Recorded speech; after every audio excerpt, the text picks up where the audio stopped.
গত কিছুদিন ধরে এই জিনিসটা খুবই ফেসবুকে এবং হোয়াটসঅ্যাপে এবং অন্যান্য সোশ্যাল মিডিয়াতে খুবই পোস্ট হচ্ছে। 6/4/2023 মগরিবের পর থেকে 7/4/2023 মগরিবের আগে দুনিয়া ধ্বংস হয়ে যাবে বা কিয়ামত চলে আসবে মানুষের বিশ্বাস।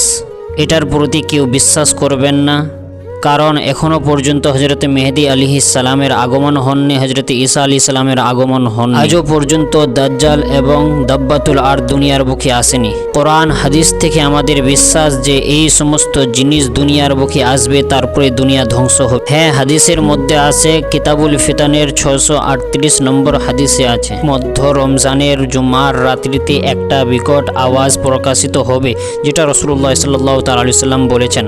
কখন হবেন এটা কোনো প্রকাশ্য নয়, আর এটাও কেউ বলতে পারবে না এবং আল্লাহ আর রসুল ছাড়া।